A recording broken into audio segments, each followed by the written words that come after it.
6. Who's there? Who is there? Who's there? Who is there? Who is there? Who is there? Who is there? Okay. Hi, Promise. Okay, I guess Promise can't speak up now. Okay, cool. All right, so I think we've stayed a bit longer. We're not meant to stay this long, to be sincere, but we're here now, so we'll kick off. All right, so Father, thank you. We give you praise for this wonderful session. Have your way. In Jesus' mighty name, amen. All right, cool. So today's session is actually the week 6. And this week 6 is called the wrapping up session, which is pretty much looking into what we covered from week 1 to week 5. And as I said, I mentioned something that had to do with what we started with in week 1, which happens to be the financial psychology side of things. And that's the bedrock of past finance generally. Anything that has to do, be it money or whatsoever the case, is even a habit. Like if psychologically the person is not straight, it's going to become an issue, which we all know of. So when it comes to the area of also managing money or saving, managing, and building wealth, it's also the same thing. If the foundation is not right, it's always an issue. So that's where we started from. I always like starting from there, because no matter what you build, it doesn't matter what you build. The reality remains that if psychologically the person is not sound, there will be issues. And that's the truth, or let me say the fact. All right, cool. So not much of an introduction. Myself, I've introduced myself from the beginning: week 1, week 2, week 3, week 4, week 5. So this is week 6. I think this wouldn't be an exception. So I'm a BA, a business analyst by profession, my 9 to 5. And my call, what I do in the area of finance is I'm a financial education instructor. I run the seed finance, which is, I see myself as a steward, as I always say. It's more of like a calling. So something that is a calling is your work. What you do. My 9 to 5, I see it as a job, but what your calling is your work. So this is my work, right? Just want to see the number of lives that can be transformed over time. All right, cool. So the objective for today is to connect all the 5 pillars. We're going to be very quick kind of today. Is to be able to more of like to connect all the 5 pillars. And what that means is looking at it from budgeting, savings, investing, protection, legacy, putting everything into one simple, repeatable money system. That's pretty much what it is. If one can basically just get the understanding. Let me put it that way. Okay, cool. So the journey so far, as I said, week 1, we cover financial psychology, which is more of like to understand how mindset kind of drives financial behavior. And we know behavioral issue is one of the most difficult things to change. Habit sits within behavioral, how to more of like how to behavioral change. A habit also sits within, because it's what you've done over and over and over. You grew up with it pretty much like in a system, as values, as beliefs, or whatsoever the case is. It is still the same when it comes to money, as I said earlier. Second, which is week 2, we covered budgeting and budgeting that works, which is more of like to learn to budget effectively for financial direction. Without budgeting, it's like building a house without a foundation. Financial psychology is also the foundation, which is you digging the layout. That's the psychology. The foundation itself, which is the budgeting, is laying the blocks in the foundation and knowing how deep you want it to be. Then week 3, we covered automation, which is centered around smart savings. So how you automate your savings, making sure you don't put yourself under stress. Some people will tell you, I am saving. I saved this amount this month, and then I don't know if I saved last month. I can't remember if I saved 3 months ago, but I put something in sha. We are used to that, and it's not a problem. It is I would say it's part of one not knowing, so which is in a state of ignorance, right? Not that people wanted to, but if you don't know, you can't do. It is what you know you can do. So that's pretty much what we covered, how to set up automated saving system for consistency so that you set it up, right? And you just leave it. It runs itself. In as much as you earn, when you earn, you it saves itself by itself. Or it just takes the money from your account and helps you to save it in whatever savings account that you've opened. So it does that for you, and you can easily use that to save up your emergency fund, right? Then the fourth week, which is week 4, we covered investing fundamentals. And why I call it fundamentals is just um the the first layer. That's the most basic part of investing. You don't need to, as they say, there is this saying by major investment homes, right? Investment household, BlackRock, JP Morgan, down to even professional investors. They always say, like, in most cases, most professional um, investors or retail investors that try to invest in their own way and follow their own rules. In most cases, when they put it side by side with the S&P 500, the S&P 500 kind of performs better than most fund managers, right? However, there are still some exceptions of people who know how to, but how many? But the most basic side, how to just set it up as easily as possible and let it also run it the way it runs it when you save. That's just the same pattern. It's just for one to know what to do and just uh, put the dots in and then dot it and then tease it, kind of a thing. And so it's more of like grabbing just the basic investment principles, for growth. And then week 5 was last week, where we looked into wealth protection. We covered things that had to do with insurance. We covered wills, why it is important to have a will in place, and the rest. And we were able to see the light in it, because many families gone through those kind of mess. And not that they wanted it, just like I said, but because of ignorance, it's difficult. For what you don't know, you can't overcome, right? It is what you know you can basically conquer. If you don't know it, you struggle with it until the light comes. All right. So I think I've done a little bit of explanation on that. I wanted to just run it quickly before, but I'll leave it at that. All right. So this is just I'll call it a thought, right? Let's put it at that, as a thought.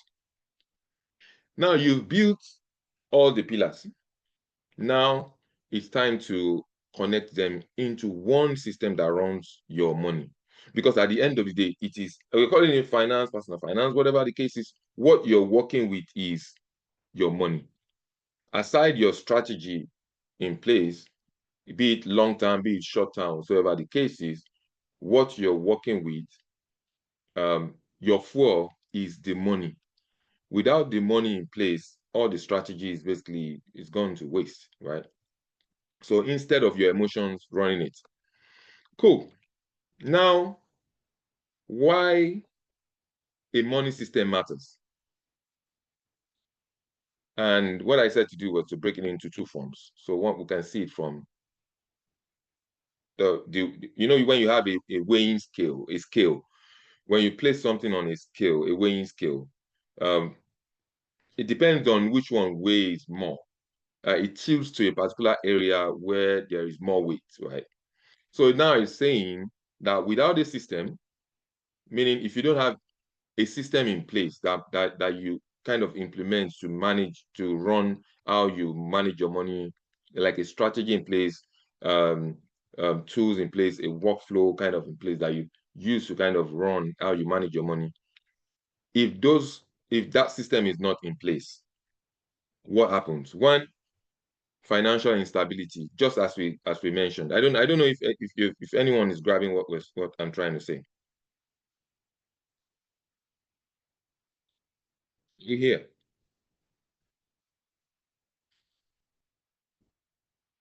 Hello. Yes, sir. Yeah, yes, sir. All right, cool. So I don't want to. So Yeah. it doesn't look as if Well, wait, am I So recording though? we're following. We're following. I just wanted to be sure if I'm actually recording. Okay, I think so. We are following, All right. sir. All right, cool. Is that promise? Oh, Peter. Okay, Peter. Okay, cool. No worries. So, all right. So, without that system in place, if you don't have a money system more like in place, what happens is you experience financial instability, meaning there wouldn't be consistency. One, two, you really cannot hit your goal because you don't have one set in place. You don't even know if there is need for you to have emergency funds, for example, as little as it is. And if you don't have a budget in place, like a working budget in place, um, there wouldn't be any guidance, there wouldn't be any direction. It's as saying you have a symptom of a particular illness, but you haven't gone to the hospital to die or for them to be able to diagnose it. That will happen. There will be instability. You wouldn't know what comes in, what goes out. You complain all the time. You find yourself in a place of in a state of mess because things are not structured. So you have random savings, just as I mentioned about having your savings automated kind of a thing. You do this month, and then you do the fourth month, and then you forget if you did it the second or the third month, and then you think about it to say, did I? I think I did. Oh, I didn't do as much. Okay, let me put in something. So it's just going to be random, right? The same thing will happen, random investment. So today they tell you, oh, gold is really doing well. Oh, gold. Then you buy without having any structure kind of in place. You have no goal set. Um, one of my mentors, actually, Apostle Arome, will say something.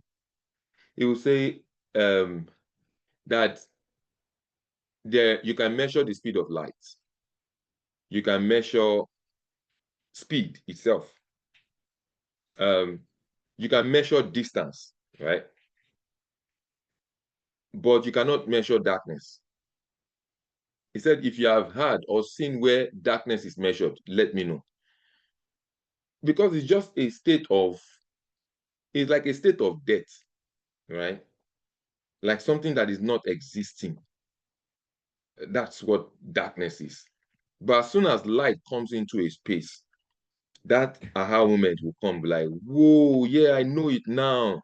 Like just like that blind man, right? That they healed, like Peter and John, they healed. They said, money and gold and silver I have none, right? But that which I have. And then when the healing came, that the eyes got opened, he saw Peter and John. And then when they took him to the Pharisees and then they wanted to question him, all he said was, before I was blind, but now I can see. You understand? So things that he couldn't see before, he was able to see them, and he was bold enough to stand tall to say, this, I can see this. And I know that it is through this person that I got my healing, isn't it? So that's just the way darkness and light is. When light comes into a space, darkness disappears. That's the same way when you get a knowledge of something, ignorance disappears. High stress levels. You see, we've had these are practical. You've seen it in the lives of people close to you, family members, even parents, uncles. There was a time they were doing very well. Then afterwards, you just realize, oh, nothing. Sometimes it has nothing to do with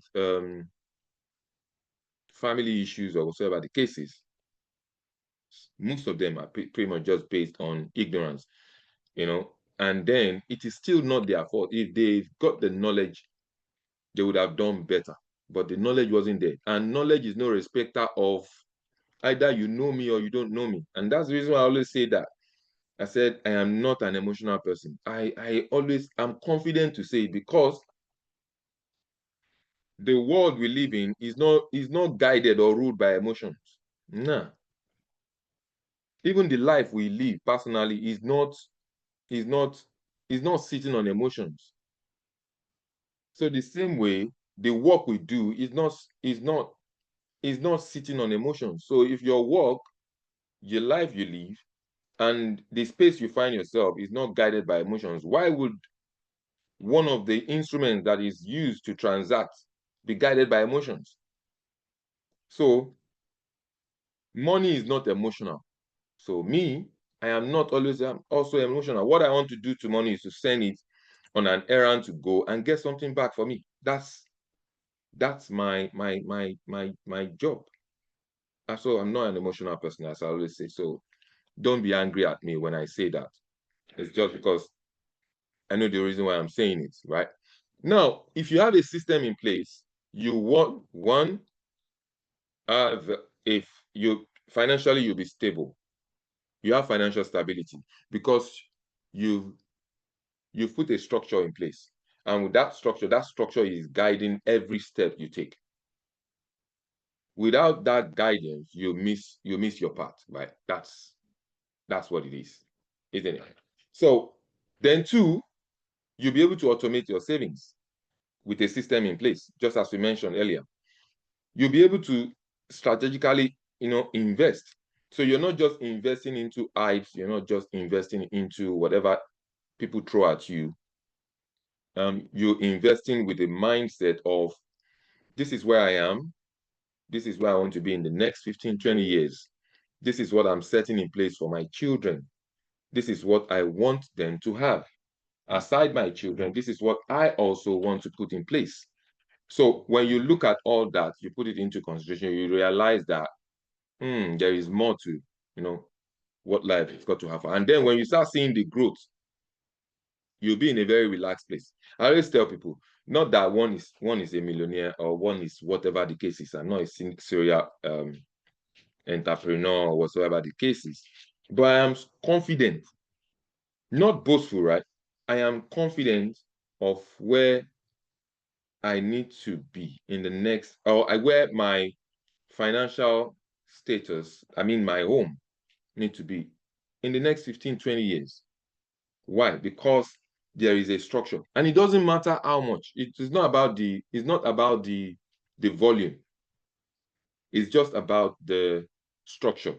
Even if it is as little as 5,000 naira, I'm telling you, it has nothing to do with the volume. Whatever you have, if you structure it over that period of time, it can be anything. It doesn't even need to be stocks. It doesn't need to be whatever the case. But if you just have a strategy in place to say, okay, I'm doing this, I'm doing that, I'm doing real estate, I'm doing alternative investments, I'm doing stock investing, I'm doing stock trading, whatever you think you're good at, but have a long-term plan for that particular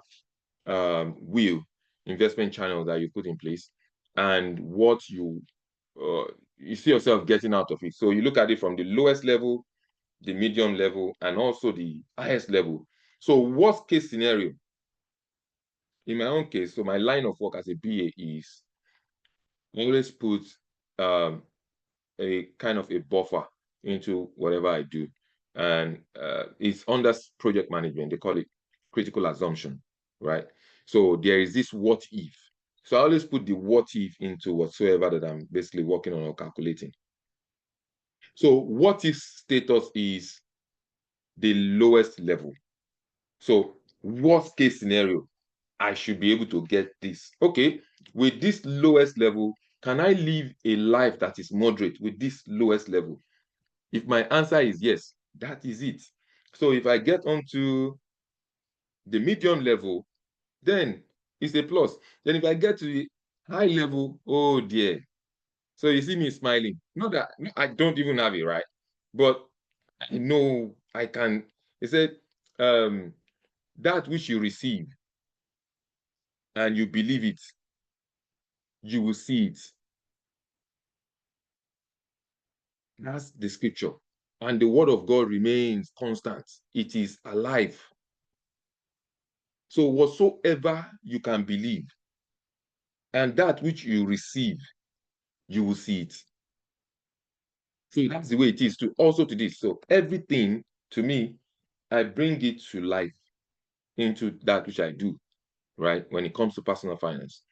Then peace of mind. And that was, I haven't even talked about it, but you can see me smile. I just said it earlier, right? I'm basically just smiling because I've got the structure pretty much like in place. That is when you have a system. All right, cool. So we'll be quick. Now look at this illustration. Your salary is 250,000. Like now, imagine you have a system structured, like you have a flow where things are automated. The money comes in, 10% of it goes straight into savings. You may not be able to save 10%. That is understandable. This is just an illustration, like a scenario-based kind of a thing. It's not every home is different. Every individual, we are totally different. What we are dealing with is totally different. Some people, they are the sole breadwinner, right? Not just of their own immediate family, but also the extended family. So a lot of things goes out of their hand into other people's pocket just for others to kind of to survive. However, if you have a system in place, you can kind of set a level of limitations. No, not limitations, a level of limits to say, you know what, okay, I've been doing this wrongly. I can do this differently. I can bring it through this path, through this format. This should work. So that's kind of a thing. We'll probably get there. You pull 20,000 into investing, right? That means 45,000 is gone. Meaning 10% of your earnings goes into savings, right? 20,000 of it, maybe 8% of it goes into investing. 10,000 of the 250,000 goes into insurance. But people will tell you, you are fooling yourself. You are being, what's wrong with you? Why would you do that? Who pays insurance in this day and age? Just nod your head for them. Yeah, that's good. Let them do their do. You do your do. I always use the word like, do you. Nike will say, just do it. It's the same way too, to every individual. What they are saying to you is, this is our product. Use it your own way. Whichever way you want to use it, it suits you. Do you. Just do it. If you want to run, run. If you want to jump, we have your product. If you want to play football, we have your product. Whatever you want to do, if you want to play hockey, we have your product. Just do it.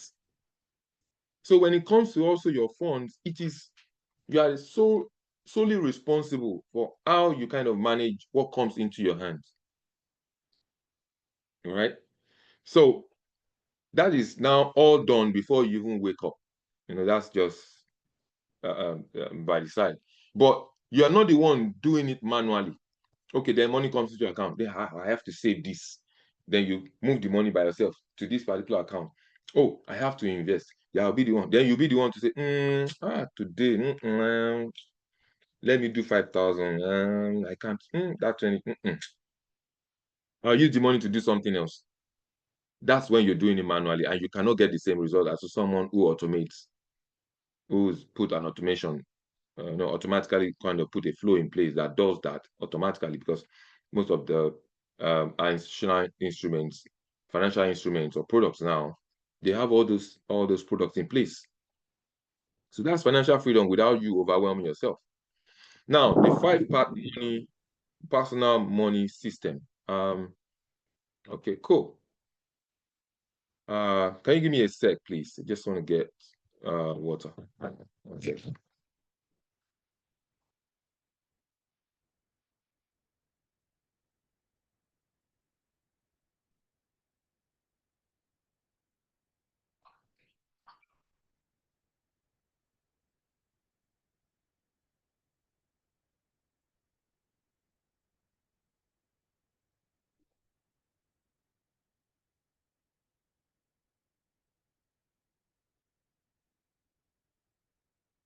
Okay, cool. So the 5-part personal money system. Number one, your income. So this is the budget, the budgeting side of things. Now, what this is saying is know where it starts. Because basically, if you work and then you get paid, the money comes into your account. That's your income, right? Now, if there is no system, a control kind of in place, you spend uncontrollably. You guess, and you'll be thinking, how did I spend this money? Where did this money go to? Who did I give money to?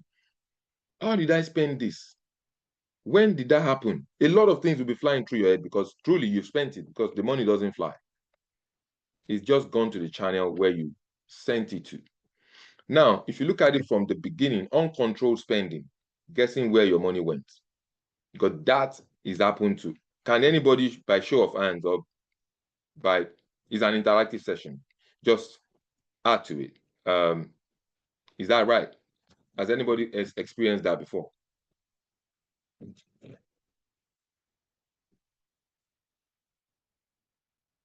Listening.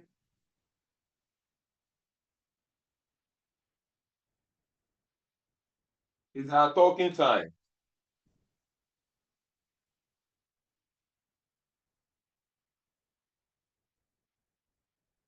No. Sorry, sir. What's the question? The question is, you received your money, right? Let's say you receive an income, and then you spent the money. The majority of the major part of the money is gone into something else. And then you now start trying to figure out, how did I spend it? Sure, I've encountered that before. Okay, so that's what happens when there is no a structured budget in place, because the budget is just to guide you to make sure that things doesn't go out of hand. Because as soon as it comes, you know that based on your first, second, third, fourth, fifth month, you structured your budget this part, for example, and then maybe the third month, you overspend, right? You spend because of something. Then you now look at it, you realize that there is an offshoot, right, of a particular level of spending if you use the budgeting template. So you can easily go back to say, okay, I spent this because of an event or something that came up, right? That was the reason why I spent this amount. Or I spent money more on this part. Let's say, for example, in the area of maybe household bills that you overspent, and you can go back to say, how did I do? What happened here? Easily, you can map it back to say, okay, it was because this happened, an event or something happened, that was the reason, or there was an unforeseen circumstances that came up and I had to attend to it. And that was the reason why I spent this. And then you can look through and you can easily just figure it out, right? There were leaks, and okay, fine. Next month, I will do better. It's just to be able to guide you on how you spend your money. So that's the reason why it's called the income control phase. Now, the second phase is to track your income. That the budgeting system allows you to track all your, record all sources of income, whatever that comes into you, and then you know what goes out, your income, your expenditures, and then you can also calculate average. You can determine your monthly income and expenses. Your incoming and also your outgoings, and then you can average it maybe over 6 months. For example, you can say, okay, maybe with my 500,000 naira salary on a monthly basis, on average, I don't normally spend more than 400. Then the day you spend 460, then you think about it, what happened? Something must have happened. Then you can easily trace it back. So it's more like being able to track your paths. Now, you can now control your spending. So it goes from the uncontrolled spending part to the controlled spending part, which is one getting more like being in a good place where you can direct your money to where it should go, right?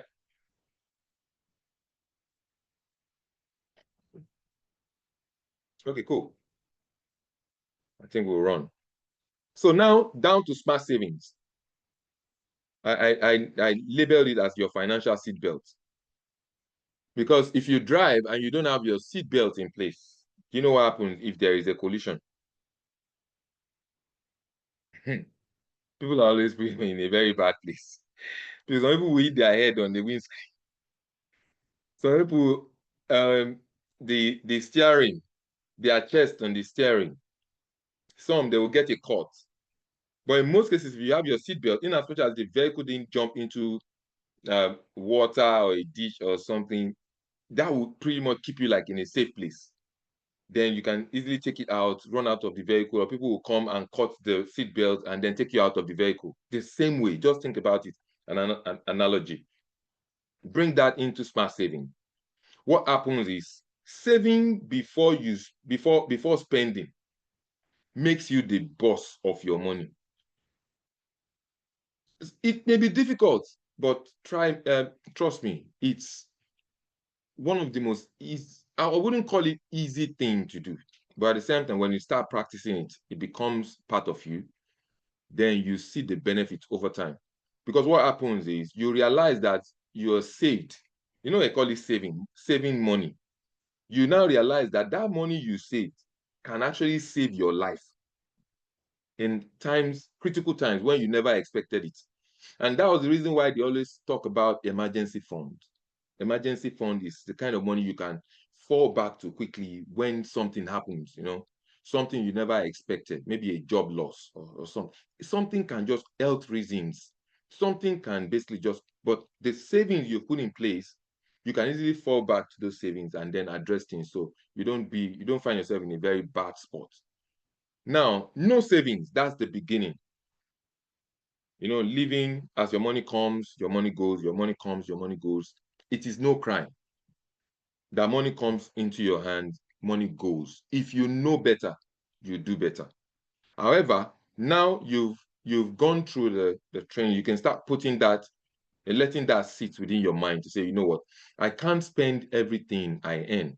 Maybe currently where one is, what one earns is not enough to take care of the home. That means you have to start thinking about what else can I do to upskill, not just to upskill, but to improve, my earnings.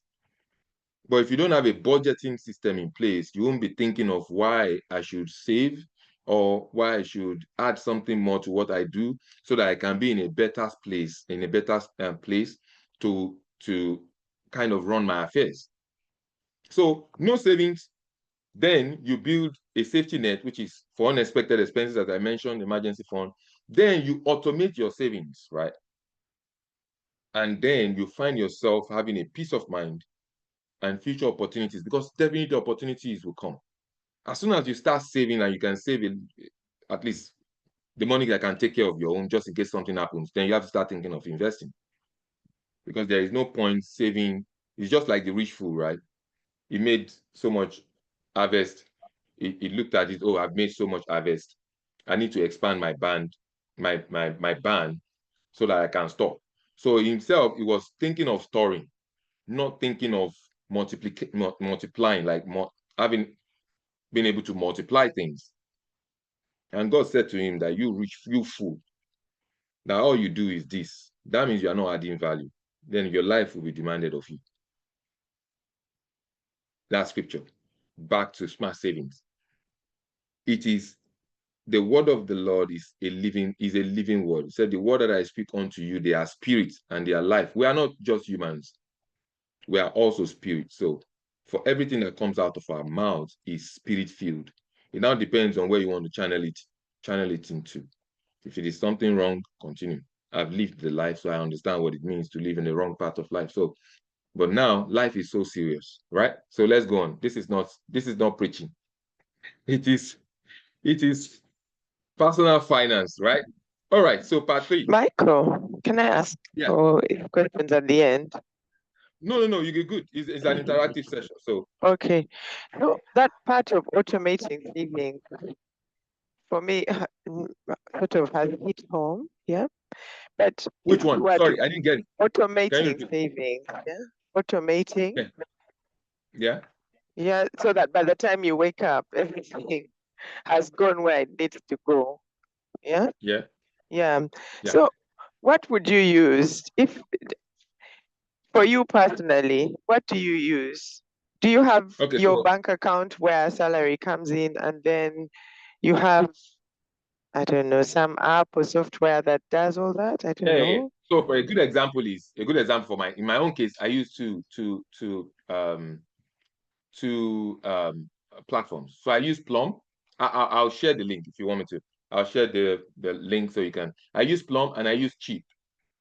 Plum is one of the best savings platform, and at the same time as Cheap. Cheap is AI automated in the sense that it even tells you based on what you have in your account, you should be able to save this amount. So let's say, for example, you earn £2,000, right? Or you earn £5,000. As soon as that salary comes into your account, what Cheap does, it will tell you, oh, based on what comes into your account, oh, you should be able to save £800. It takes you to your extreme, depending on how you set it: aggressive, medium, moderate, or low. If you put it like in moderate, it probably say to you, you can save, you should be able to save £800 based on what's in your account. It will tell you, should I go ahead? If you say yes, it picks it straight, it saves that money for you. If you say no, it leaves it. Then 4 days after, it prompts you again to say, oh, you should be able to save, you should be able to save £250 from what you have in your account. So when you look at it, you'll be like 250, 4,000 plus. All right, yeah, save it. Boom, it saves it. So before you know it, you can look down the account if you don't touch it over after maybe 6 months, and what you see, you'll be surprised at what you personally, you'll be like, so you mean from what my income, this can come out of it as savings? That's one of the then I use Plum. Plum is more known than Cheap, and Plum also has its investing arm. It has this cash ISA. Also for Cheap does the same. They have cash ISA. They have stocks and shares ISA also on this platform. But basically, what I use it for is for savings. I don't use the investing side of Plum is a paid version, like you pay for like a plan. I'm not ready to do that. I use other platforms for investing, but I use it to save. So I can share. I can share I'll send the link to you. If you want to, you can make use of it. It's actually I'm saying very good. And also, there is also an automated part of it, which tells you based on what you spend. You know what they do with money box, right? Even the banks now, our banks, institutions, they do it where you, like a roundup. Let's say you go to Tesco, you go to Morrison's, you spend £3.80. It saves £20. It saves 20p for you, just to round it up to £4. So it does that. Cheap. Is it CHP? The Cheap is CHIP. The Plum is PLUM. Don't worry, I'll send you the link. I'll send you the link via I can share it. I'll share it on the platform, so you can have a look at it. I'll send you the link for it. Is that okay?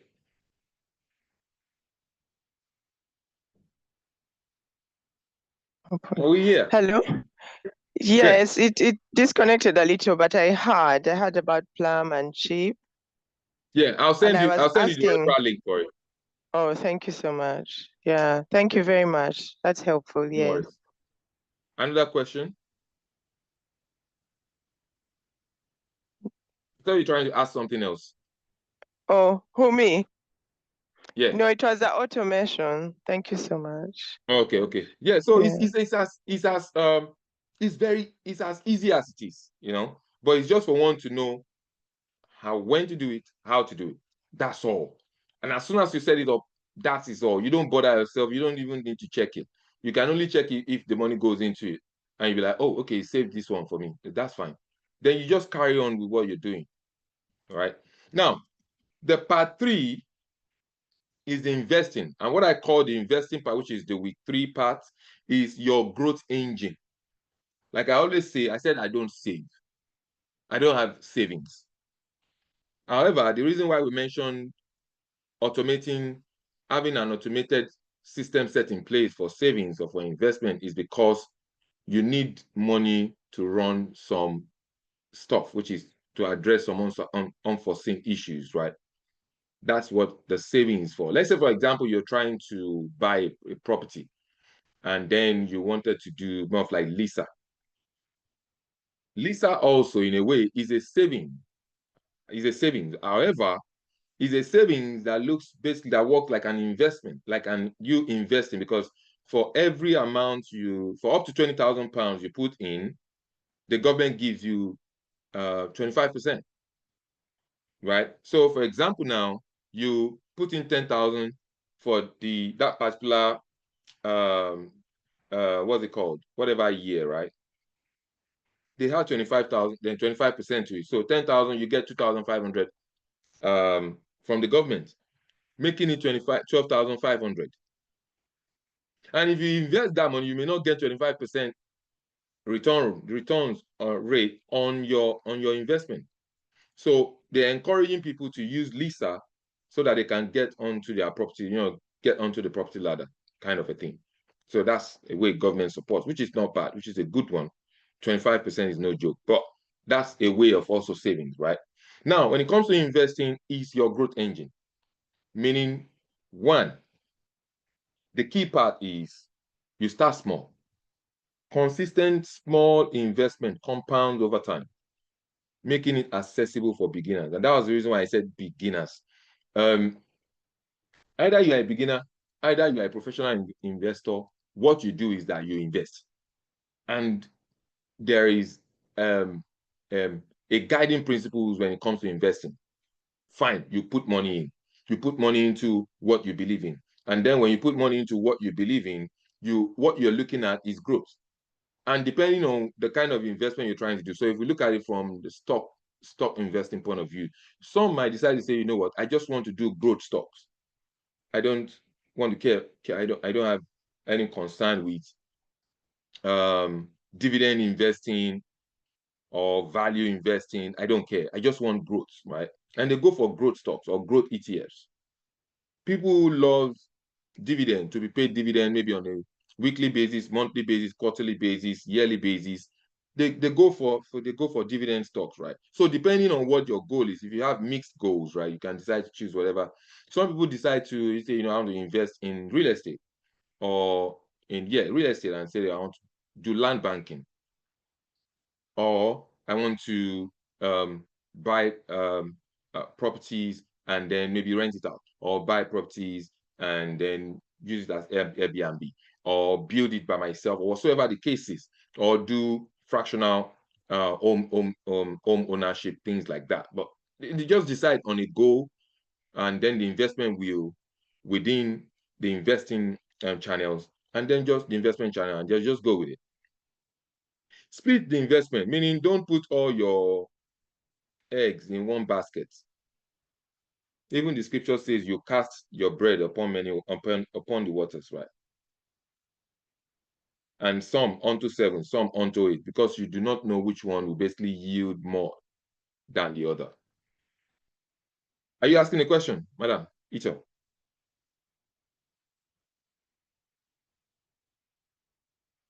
Okay, okay. No, sir, I wasn't. All right, cool. So, meaning your investment you shouldn't place everything So in can I one ask a basket. question here? Yes, please. Yeah, Can I? Yes, yeah, please. cool. Can I ask? Yeah. Yeah, I'm listening. Okay, so if somebody is really inspired, like I am, to start like this month, and say I've decided to invest £100 every month because we said start small, what would I do? Because I don't want it to pass me by. And today is like our last day, isn't it? So yeah, so I'm ready. I hear you, I understand, and I want to start. What do I do? Where do I go from here? Let's a good example. In my own case, if I want to advise anyone that is just starting, I would advise the person to start with ETFs, which is exchange traded funds, right? Now, let's say, for example, you open an account with Invest Engine. When you open the account, you select the ETF stocks that you want to basically invest into, right? You add it to a portfolio. It's like having a portfolio, maybe 2 or 1 or 2 or 3 ETFs. You add it to that particular portfolio. So that portfolio is created just for that, your investor, as an investment, right? And then you fund the account. When you fund the account, then you can allocate, let's say, for example, you have three ETFs that you selected, and you're putting in £100, right? And you want it to be run on a monthly basis, £100 monthly into this investment, right? Into this one of your investment. And then what that happens is you now build an allocation for that portfolio. Let's say you make it 40, 30, 30, meaning I want 40% of this £100 to go into ETF 1. I want 30% to go to ETF 2 and 3. As soon as you set that up and you activate it, it starts running. And then you now connect because for you to be able to fund the account, you've already connected your bank account, your account to, or where your source of income comes into. You've connected it to the investment platform. That was why I said, for example, maybe Trading 212 or Invest Engine or Fidelity or Vanguard, whatsoever the case is. We're just using Invest Engine, right, for today. And then when you do that, it's already connected to your bank account. So as soon as you take that £100 out, it splits it straight to that portfolio. So it goes 40% goes to ETF 1, ETF 2, 30%, ETF 3, 30%. And that is what it's going to do on a monthly basis. So when the month ends and another month is kicking off, based on the date you have selected within the month, let's say you chose the night of every month, it will pick £100 from your account and invest it, split it into the portfolio, split it into each of those ETFs within the portfolio. It's going to do that on a monthly basis. And that means at the end of the 12th month, you have £1,200 invested into that, your investment, which is your ETF investment. Maybe you name it anything. Maybe you name it my children's ISA, or you name it my retirement fund or something. You just name it whatever you want to name it, ABC. And then you now realize that it pulls in £1,200 into that particular investment on a yearly basis, and it's done monthly, taking £100 out. Now that will run. It doesn't really matter. It doesn't matter either the market is up or everything has crashed or the whatever is happening in the system. It does not matter. It doesn't work with trends, right? What it does is on a monthly basis, it invests for you. It invests £100 into that particular portfolio on a monthly basis. And what they call that also is called dollar cost averaging, DCA. But for example, we are in the UK, it's called PCA, pound cost averaging. For our Nigerian audience, it's called NCA, naira cost averaging. The same way it's just cost averaging, your currency cost averaging. So this month, maybe it buys high. Next month, it buys low, a little bit low. The third month, it buys lower. And then the fourth month, it buys medium. So it pretty much is following the flow. When you now average it over a period of time, you now realize that, let's say, for example, you bought something at £11, you bought the next one at £8, you bought the following month at £10, you bought the following month at £7.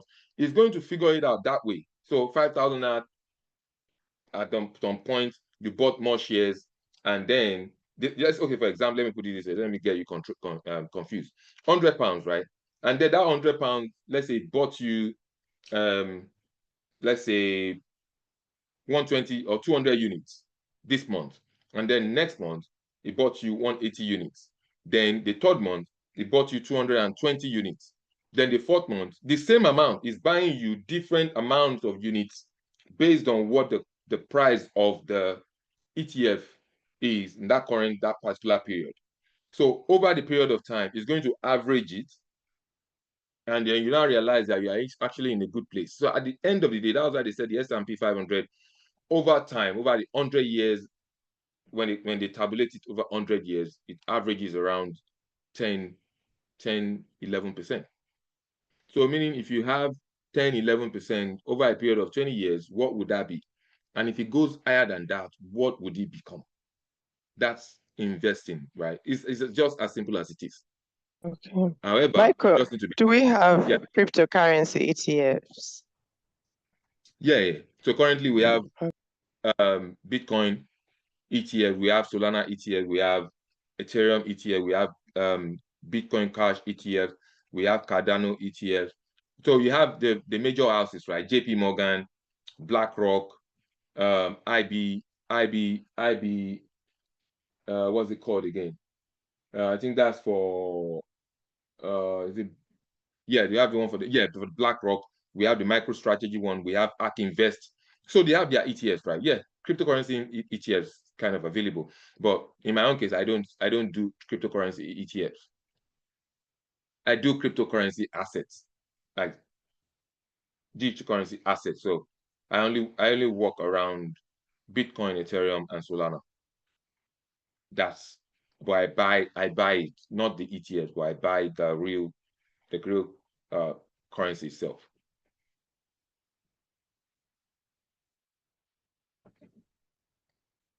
Okay, so Thank you so much. no worries, ma'am. So we moved into the next phase, which is to automate your investing. That's what basically I've just explained, right? You automate it. When you automate it, you can see it says setting up automatic transfers ensures regular investing without manual effort. So you don't be the one to put it in. It does it by itself. And then you diversify wisely, meaning you don't just put all your money into just one particular investment vehicle. Like I said, in our own case, we do land banking. We have ETFs as a portfolio. We have Michael, what is land banking? Yeah. What is land banking? So yeah. like in Nigeria, you buy a land and then you leave it for a period of time. So let's say you bought a land in Uganda, for example. You bought a land for 5,000 Ugandan shillings, for example. And then you bought it this year. And then you looked at it and say, I don't really need it now. Let me do all the paperwork and then just fence it, or be running some things, maybe agricultural, whatever, in the compound, or just lease it to somebody and let them make use of that particular spot. Then you decide to say 2040. I think I want to use this land now. By the time you get there, based on how our system works, let me use Nigeria, for example, which is the same way it cuts across major African countries, right? Or developing nations or developing countries. You see, they tell you, Peter, promise, you can relate to what I'm saying now. So they tell you a land is, this land is 10 million naira, right? This year or last year, they said it was 10 million naira. And then you'll be like, yes, I'll get this land. Yeah, 10 million. Yeah, okay, cool. And then you look at it, say, I think this money, I want to use it for something. I'll buy it next year. Trust me. When you come this year, the same land they tell you it was 10 million last year, if it is a viable area, you get back and they tell you the land is now 17 million. So you're almost buying it for twice the amount. Meaning the land it has grown 70% growth. So your return on your investment is 70%. However, the economy itself, the inflation rate in the system is 22% or 19%. Meaning you now have to take 19, 20 or whatever the percent is out of what you think you've gained. So if the land is increased by 50%, which is now 15 million, right? It means that the value of the land itself, if you check out, if you consider the inflation rate, is only worth 30 million, meaning 2 million out of the land is gone to inflation, right? But you've gained 30%. 20% is gone to inflation, 30% is gone to you, aside your, cost, your principal. So that's what land banking is. We've seen people who bought land years ago. Like I can give you a very good example in my own home. My dad bought some land like that in a particular area in a state called Ondo State, right? He bought 60 plots, which is 10 acres, and he bought a plot for 10,000 naira. Then that was year 2000, sharp 2000. Now, fast forward, this is 2025. A plot in that same location now is, to be modest, is around 800, 900,000. Yeah. 10,000 in 2020, in year 2000. 25 years down the line is 800,000. So you see, and that's the same way it is into many other places. That's one. We have another one like that in Lagos. They bought it almost the same amount, about 10,000, 5,000 naira, I think. Currently, in that particular spot, they bought around 10,000 a plot then. In that spot now is around 1.2 million. And they bought that 1990, 1991.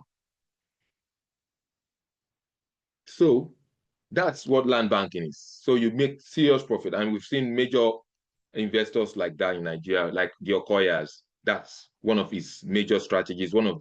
He's actually the biggest when it comes to land banking in Nigeria, where other people started learning from him. And we have also two people that are also very respected people. He's also one of them. I'll say the two of them is also a mentor when it comes to real estate. One of them is Dr. Olumide Emmanuel.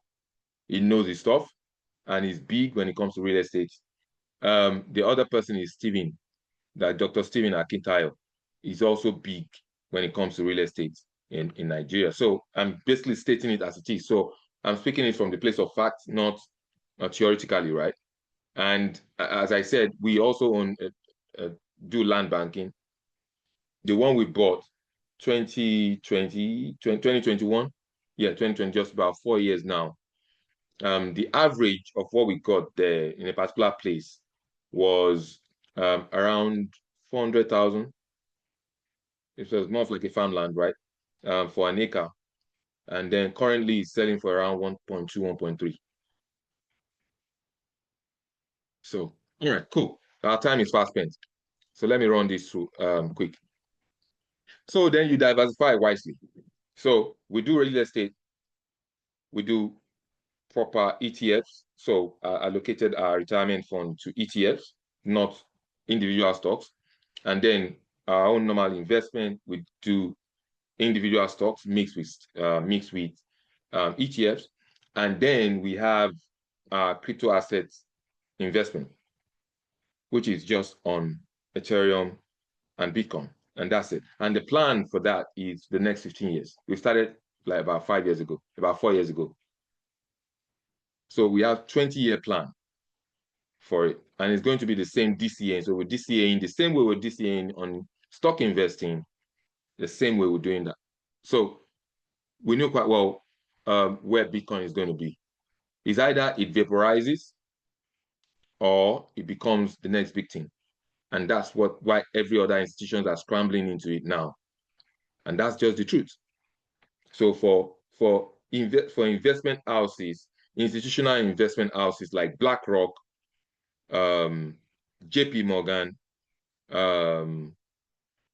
MicroStrategy, ARK Invest, jumping into it, you should know that there is something big happening in the background, right? All right, cool. So that's not for today.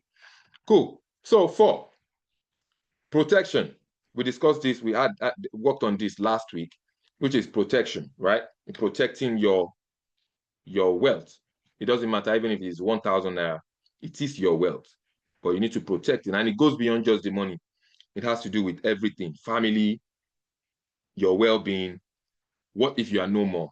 Can your world, your loved ones, actually be in a good place and also in a good state of mind, right? So your financial insurance shield, right?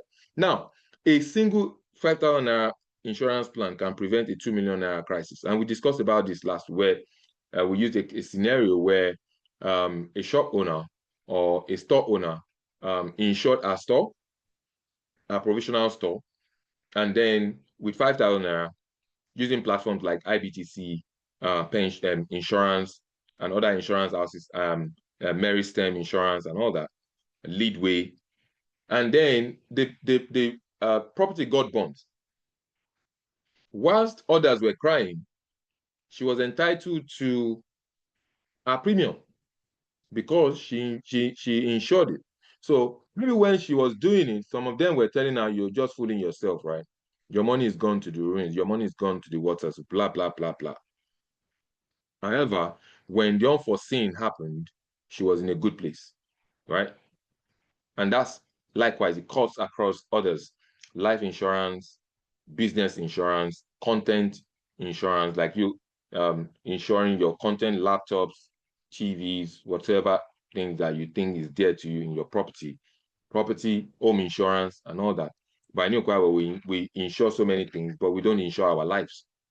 And when we lose it, then we put our families, our loved ones, in a very bad place, bad shape, bad place, be it mentally, psychologically, financially, in most cases in a bad place. Because what we always say is, oh, it will never be my portion. Are you expecting me to die? Truth is, you die.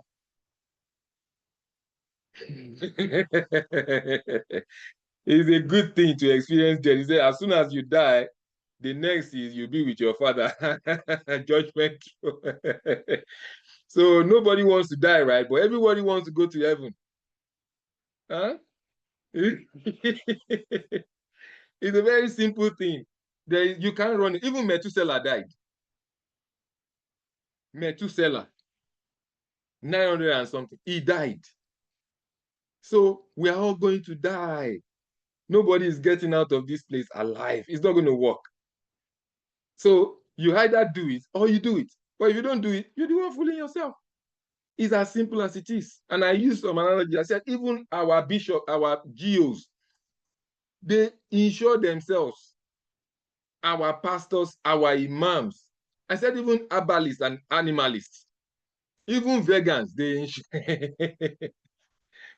Those who are vegans, oh, I don't eat animals, I don't eat meat.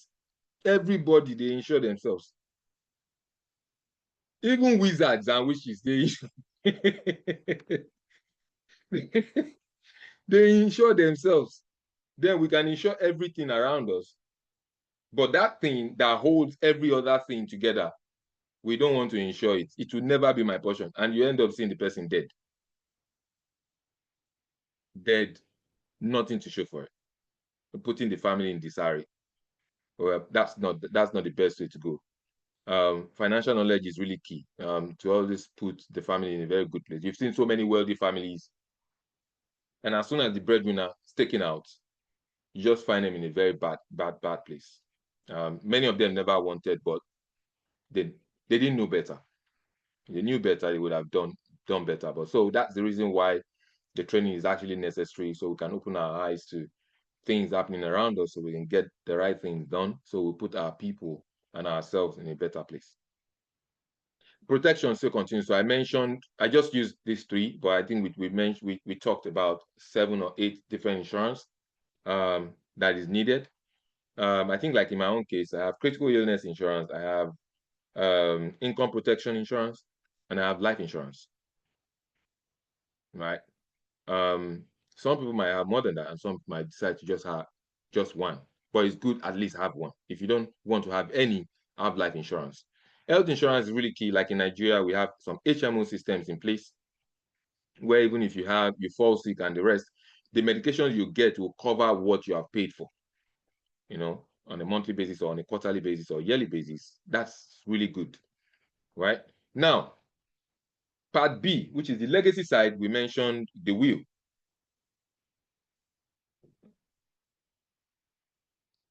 And I always like putting something, is like a nudge on the bottom side of it. It's a wealth that is not structured disappears in one generation.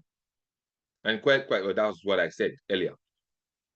We as I'll call it we as a people, because basically we're addressing Nigeria, right?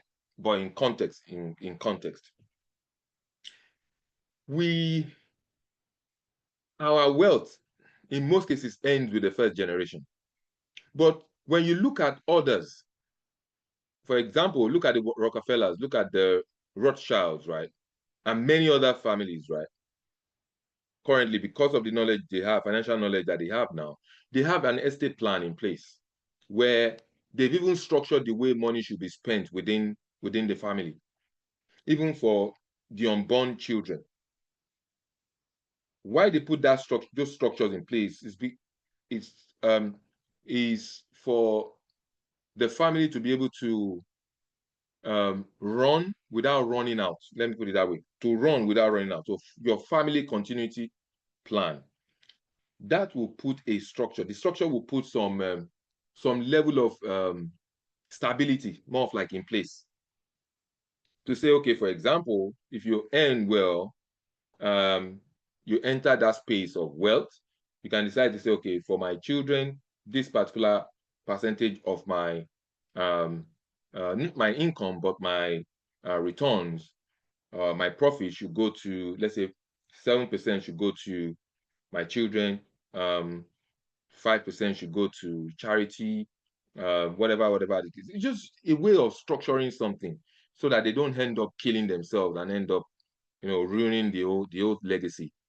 That's why it's good to have some kind of legacy continuity plan in place. Now, if you look at this, it said one, will, write a will. People will say, me, why should I write a will? Are you expecting me to die?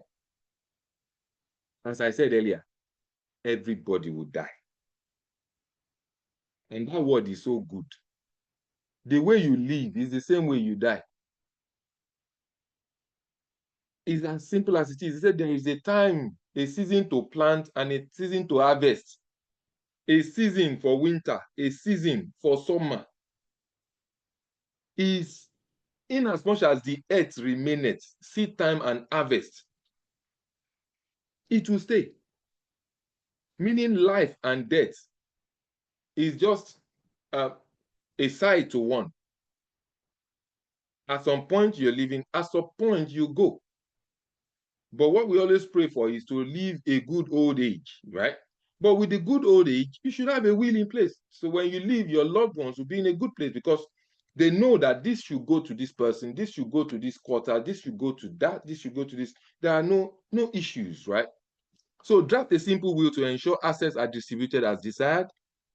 2, keep copies. Say, that's why you see people have their legal representatives, right? They have legal institutions that manages that. So just in case that happens, you see a legal representative will come and say, okay, for this family, the mother or the father, they had a will, will be coming to read the will to the family. They said this should be structured to this should be structured to that. This is what is laid down, this is what is laid out, and this is the way it's going to be done. No issues, no rancor, no fights, no legal battles.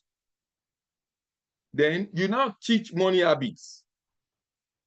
We have so many parents that are so ignorant to the point where it becomes, I see it as a wicked thing. They run their business, they make money, right? But their children doesn't even know how they make money or how the money comes by, right? They just buy them expensive things. They just buy them things. They just buy and then just give them. And then just, when they ask them, do you know what your father or your mother, what they do? I know they run business. I know they make money.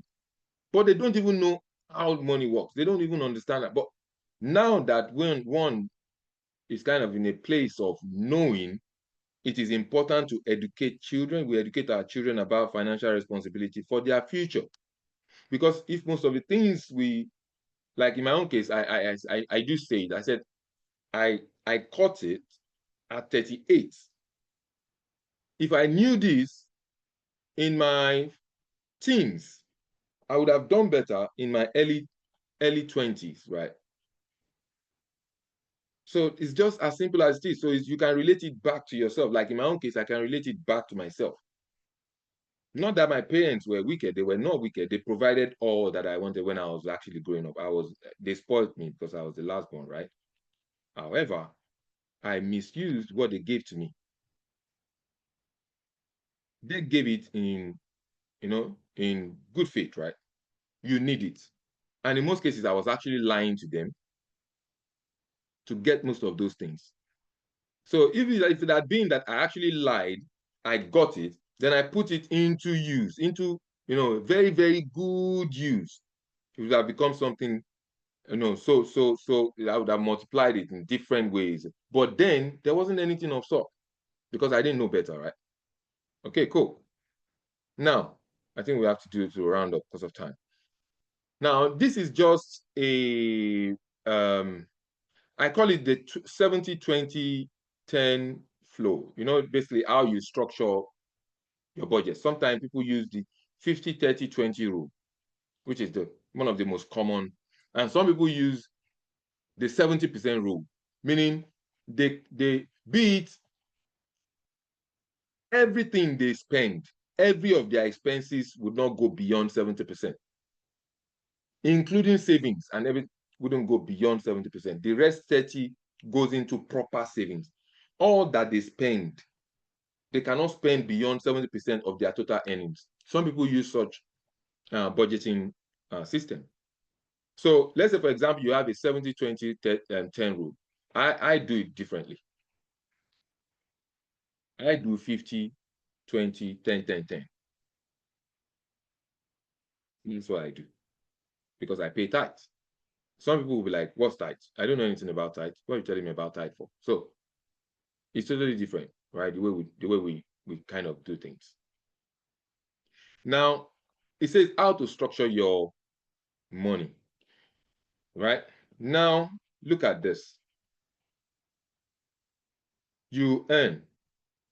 Think about your living expenses. So rent, food, transport, family support, whatsoever the case is, every of your expenses shouldn't go beyond 70% of your total earnings.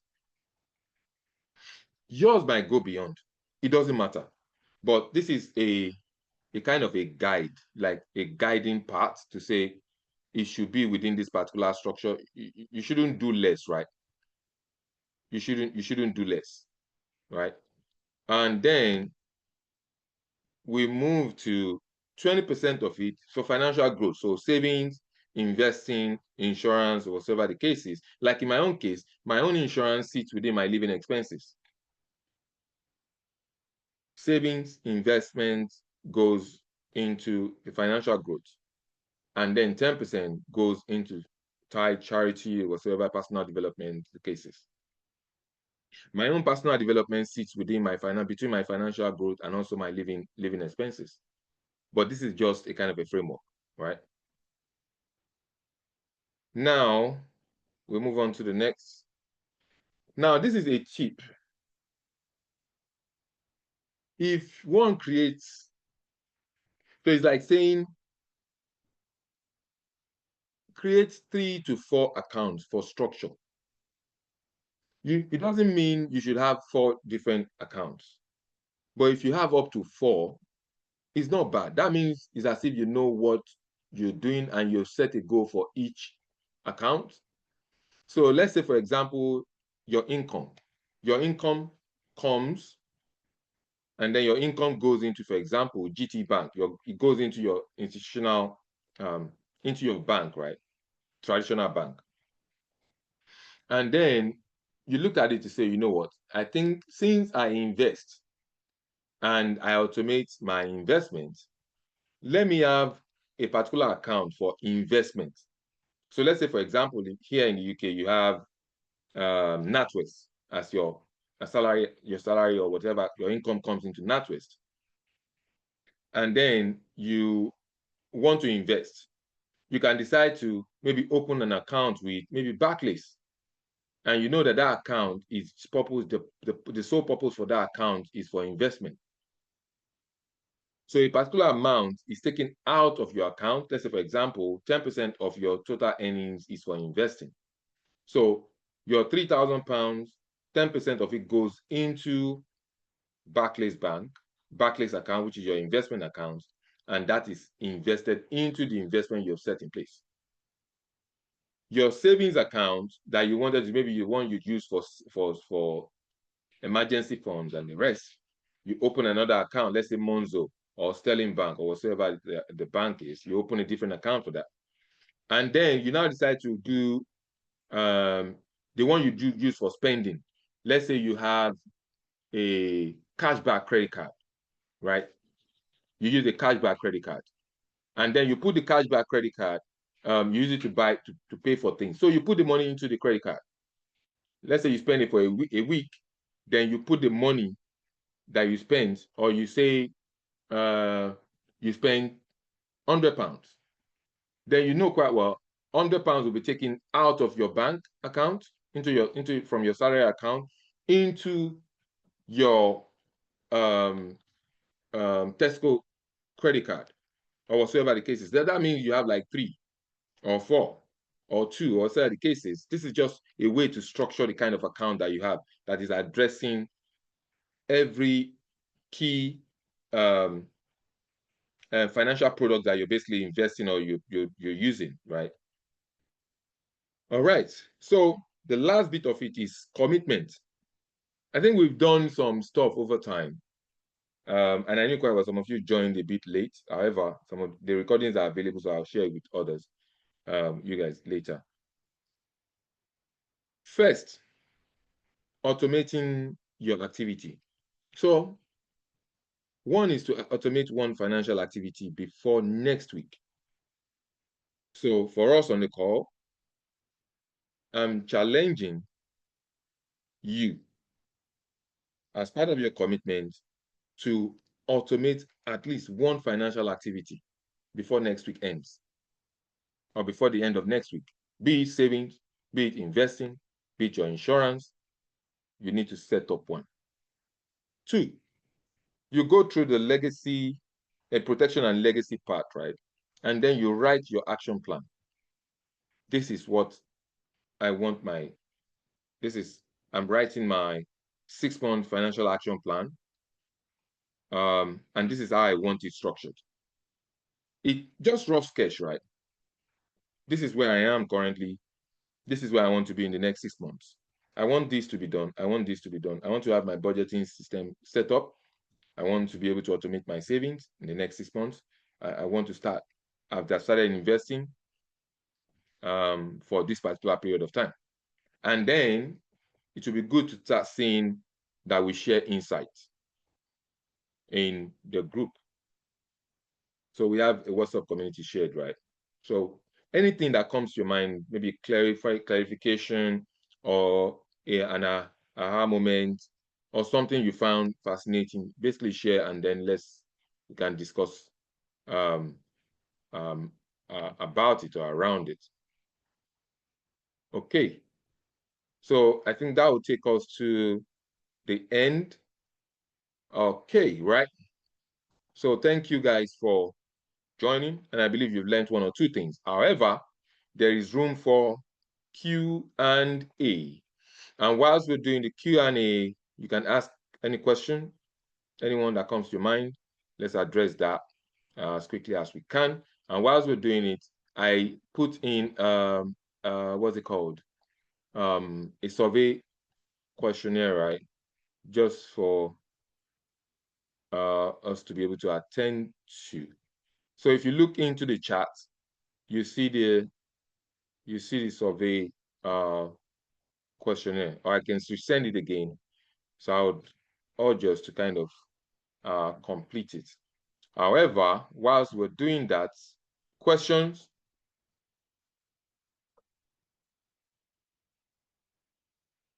questions.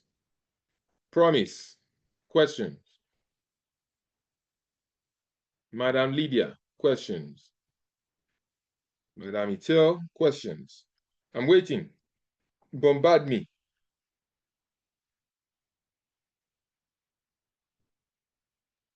Okay, I was So we filling have, in the survey, but let me ask and then maybe. yeah, cool. Yeah, so thank you so much, Michael. It's been incredible. I think I missed out a lot on the budgeting part. I wasn't here anyway. Yeah, so we And have for that. I think I'd really like to learn that. Okay, cool. Yeah. Now, you said your flow is 50, 20, 10, 10. Yeah. I understand that 10 is tithe. What is the other 10? Okay, so my needs, 50%. My wants, 20%. Yeah. Tithe, 10%. Okay. Savings, 10%. Okay. Investing, Okay. 10%. So sometimes the investing Okay. and the savings goes into investing. Okay. Thank you. Now, Michael, I don't want to as in for me, I don't want to be the last. I want to follow you. Are you going to run any of these anywhere? What happens? I just don't want it to die. I just want to stay here because for me, it's really eye-opening. And you know, I've heard a lot about finance before, but for some reason, this one, I'm just ready to move because it's easy, it's accessible. Start with little, be consistent. Don't be greedy, you know. It really speaks to me and I want to stay. So yeah, You so want to stay. how do we go for Ajih? Because I want to stay. I want to stay. So that also me in many years' time, you know, I have these huge portfolios that came from little by little. Yeah. No, I don't get the question. All right, so I'm still waiting for the form to be completed. So let me stop sharing. Right. But you can see me, right? Can you see me? Yes. Did you hear my question? Yeah, so I said I didn't really get the what you said you want to follow me, right? Yeah, as Okay, in cool. I don't want this to end. Today is the last one, but for me, I would like to carry on. Yeah. As in how Yeah, do so for I stay? How do I stay? Because for me, it's yeah, okay, so beneficial, but we have the obviously, WhatsApp. it's a WhatsApp group. Yeah, so we have the WhatsApp group, and you have my contact, so you can reach out. I know Okay. sometimes you mentioned something that had to do with a one-to-one, right? Yeah. Yeah, okay. So yeah, so if you reach out on WhatsApp on the community, the WhatsApp community, we can take it through, then look into the one-to-one is more of like a personalized session, right? Yeah. That wouldn't basically be free. And the reason why I Yeah. said that basically free is there must be room for commitment and there must Yeah. be room for doings. And you know why I said so? Like what we've Yeah. done now, the training we did now, Yeah. no one would basically, few people would pretty much teach you for free. And you know, they always say something that people don't take seriously. People don't take free things seriously, right?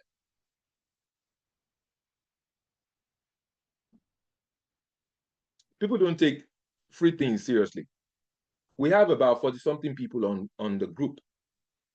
However, what I've come to realize is many want to eat their cake and at the same time have it. Because there is no financial commitment. So they can be there, and if I want to, and if I don't want to, so people will tell you, you know what, there is no free lunch in free time. If your blood is committed to something, you'll be forced to be there. He said what's the what scripture says? I'm trying to remember. It's like saying where your heart is, right? That's what you be committed to do. So on that note, if it has to be personalized, there must be a level of commitment where you have to take it seriously. One, two, if you know that this involves your money, you take it seriously as life and death. Because people take it as a joke. Personal finance or financial education, we take it as a joke until we are 70. You know when it sets in, actually, when it sets in, is around 62. When those who are working, like, are working very hard, that's when it sets in, when they realize their pension is basically just £45,000. At 62, that's when people will start shout. And some people at 62, they have nothing. I mean, absolutely nothing. Because they never thought of it. And then life eats. So that's when people start taking things seriously, which is not the best way to go. So this one is done for free. And I decided to, because I knew quite well, many people, we go through the pain, we go through it's like a phase in humans, like where we tend to run our lives like a roller coaster. And then when it gets to that time when we're meant to, start relaxing, that's when we now start putting in more effort, because now we can see that this is about life and death. I don't know if that makes sense. Because it's truly life, it's truly life and death. Does. When you get to your old age, and then you now realize that you don't have, that's when anxiety and fear totally sets in. If it is in Africa, yeah, you still have family members around you, you still have your loved ones around you. In the West, you are on your own. If you survive in your apartment, you don't survive in your apartment, nobody gives a hoot. It's just as simple as it is. And I'm saying it as it is because it is life and death. And I'm very passionate about this thing because I've seen people suffer for no reason. I've seen people known, like people that I'm not even close to, but I've seen them go through pain just because things like this were not structured. And it doesn't cost a blood. It's just the knowledge. As soon as the knowledge comes in, your confidence level, I'm telling you, it will go 5,000%. But for us to put in the work as Africans, we are very greedy, but we don't want to put the work in. We want to amass the world, but we don't want to put in the work that will make us amass the work. They will tell you, you go and do the work and come and tell me when it is time to put in something. So they want to benefit from your knowledge without putting the work in. And that is the reason why you see so many scams, like scams jumping from scams to scams. The last one that happened was, I've forgotten the name. People almost died. I was just looking. I wasn't feeling any form of remorse for anyone, be it on the basis of ignorance or not. At least if you get duped once, your brain should be able to tell you that I shouldn't be duped the second time. But trust me, we'll get duped again. Oh, God bless you, promise. It's called CBEX. CBEX. People took out money. They took out the retirement money, they invested it in CBEX, something that is fictitious, right? And then they got burnt. So when we put this together, I said to the other group, I said, this is only open to if you know and you are serious that you are ready to make, you are ready for a change in your financial status. Please join this group. And I knew the reason why I decided to do it that way. And I knew quite well the reason why I decided to make it free. And I'm telling you, from the beginning to the ending, is covering actually the full pillars, the old pillars of personal finance. The only area that were left out is taxation, and then full blast financial planning, which is something that is structured within this also. but we just left that part out. Taxation and then some few other stuff like college, going to college and all that. We just left all that out. But out of the pillars, we just said, let's cover 5 out of it. It's basically about 8. But let's cover, so house property is one of it, right? And then I have a question. How do you automate your savings when your wage or income flow is not consistent? Okay, so I'll come back to what I was saying, Madam Ito. So if your income flow is not consistent, that means maybe you do your own personal thing. You are a self-employed person, and then sometimes you make money, sometimes you don't make money. So what you do in this case is, there is something called rainy day. Rainy days is you plan towards the time you don't have. So let's say months January, February, March, April, May, June. Let's use those 6 months, right? And then January didn't go as planned. It didn't work well as expected. So what do? You decided to put in more work and the rest. And then in February, you did some work, maybe for someone or whatsoever, an organization, then you made some money. What you realize or what you do is you wouldn't run yourself out on the basis of what you earn for that month. Because what you think about is, for March, I need to survive. So how do you survive for March? And for March, right?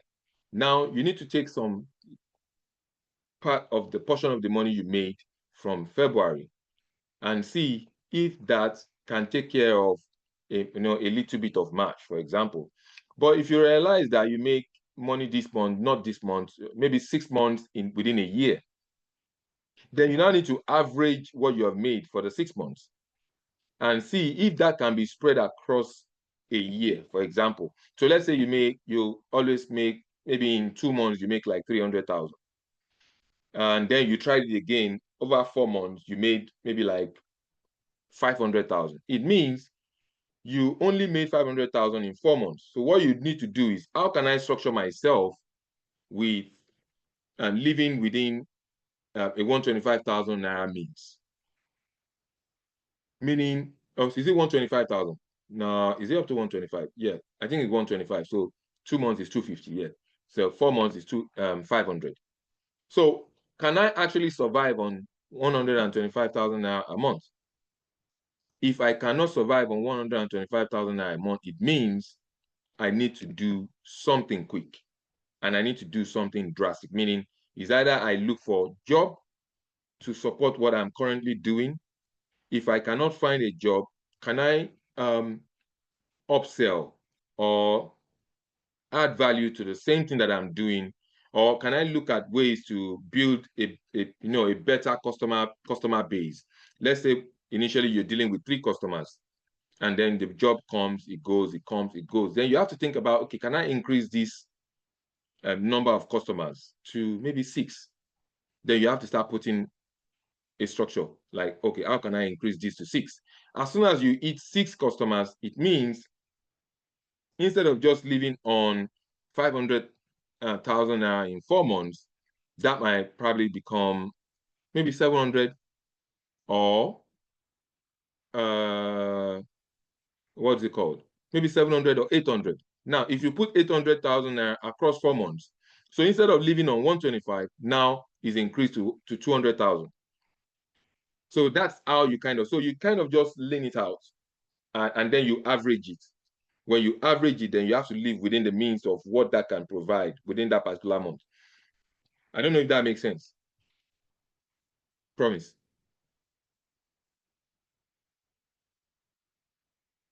Does that make sense?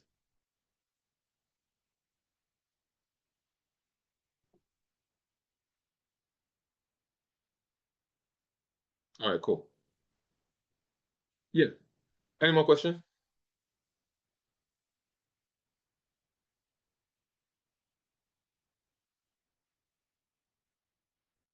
Yes, thank you very much, sir. All right, you're welcome. I promise. Any other question?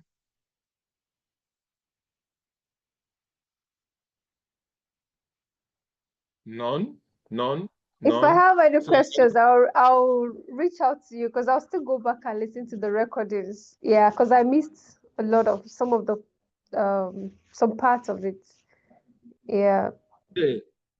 Yeah, that's fine. So I'll get this ready maybe by Tuesday. It should be ready by Tuesday. So I'll put it on what's it called? The private side of the YouTube channel. So I'll put that in, and then the recording for the first week, which is week 1, week 2, and week 3. I'll put that also up. I think currently we have the I think we have week 3, week 4, and week 5. So that means we have week 1 and week 2, then week 6, which is today, to put up. So if you go through that, then you can come up with any questions at all. Use the WhatsApp group to just drop the question, then we can basically discuss it. That's the reason why we have it, is to brainstorm, to share insights, to clarify for clarification purposes, and also to learn. So that's what it is for. So we take it off from there.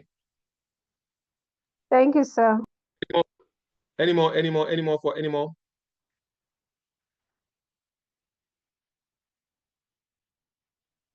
Okay, I think we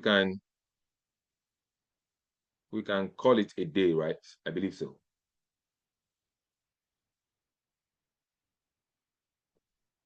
Are we good to end the call? Yes, for me, I was going to ask something else, but I realized I can ask it privately, so there's no. Okay, cool. Yeah, that's fine. Yeah, So thank you. Yeah. yeah, that's cool. So when it comes to the personalized side, that will be it's pretty much one of the services that kind of offer. But that comes with a cost. All right, cool. So do have a wonderful week. Today is Sunday, hitting the ground running again from tomorrow, and find ourselves in a good place. All right, so have a wonderful day. And then subsequently, other calls, trainings will still basically be coming up, but it's going to be singular training. So maybe we'll take a particular area and then we just drill it down practically. So that's what we'll be doing that going forward. All right, awesome. Okay, cool. Thank you have a so great day. much, Michael. Yes, Yeah. ma'am. God All bless right. you so much. God bless us all. Amen. Have a wonderful day. Stay Thank blessed. Bye. you. Bye. Bye. Bye, sir. Yeah. Bye.